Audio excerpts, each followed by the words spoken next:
नमस्कार, मी डॉक्टर अमोल अन्नदाते। या व्हिडिओमध्ये मी तुम्हाला घरगुती मॉइश्चरायझर अगदी रोज 10 पैसे खर्चामध्ये कसा बनवता येईल, कुठल्या गोष्टीचा वापर करता येईल, बाजारातला कुठलंही महागडं मॉइश्चरायझर खरेदी न करता घरातल्या घरात कसा मॉइश्चरायझर आपण वापरू शकतो हे सांगणार आहे। आधी मॉइश्चरायझर म्हणजे काय हे आपण समजून घेऊ। आपली त्वचा तजेलदार सोनेरी दिसण्यासाठी तिच्यामध्ये पाण्याचं जे प्रमाण असतं ते धरून ठेवणारी एखादी गोष्ट गरजेची असते। हे धरून ठेवण्यासाठी त्याच्यावर लावलेला तेलकट कुठल्याही गोष्टीचा एक हलकासा थर म्हणजे मॉइश्चरायझर। पहिली गोष्ट, मॉइश्चरायझर तुम्ही अंघोळ केल्या केल्या लगेच जर लावला तरच अंघोळ केल्यावरचं जे पाणी असतं ते त्याच्यात धरून ठेवलं जातं।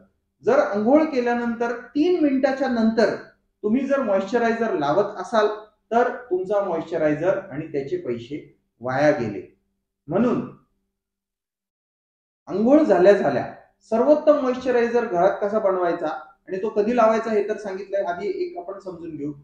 साधं आपलं खोबरेल तेल, आपल्या घरामध्ये जे खोबरेल तेल असतं त्याचे 5 थेंब हे तुम्ही तळहातावर घ्या।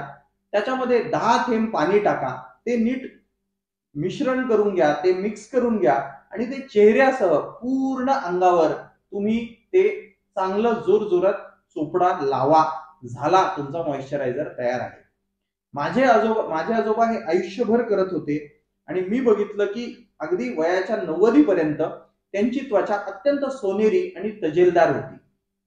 आता ही तेलाची बाटली आहे ती तुम्ही बाहेर ठेवू नका। तुमच्या अंघोळ जिथे आपलं न्हाणीघर असतं किंवा बाथरूम आहे त्याच्या बेसिनवरच हे ठेवा। कारण अंघोळ केल्यावरती आपण काय करतो, साबण लावतो। साबण म्हणजे त्वचेला इजा, हे लक्षात ठेवा। कारण साबण हे त्वचेवरचं सगळं तेल काढून टाकते, पण ते आपल्याला स्वच्छ करण्यासाठी तर गरजेचं असतं। म्हणून अंघोळ झाली की बाथरूमच्या बाहेर येण्याच्या आधी मी सांगितली ती रेसिपी, मी सांगितली ती गोष्ट, 5 थेंब तेल, त्याच्यात 10 थेंब पाणी हे अंगाला लावा।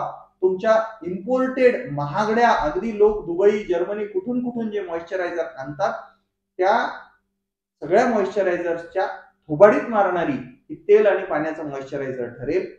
हे वापरा, तुमची त्वचा तजेलदार करा, सुंदर व्हा आणि ह्या मॉइश्चरायझरचा परिणाम तुमच्या त्वचेवर झाला की नाही हे कमेंट मध्ये लिहून आम्हाला नक्की कळवा। धन्यवाद।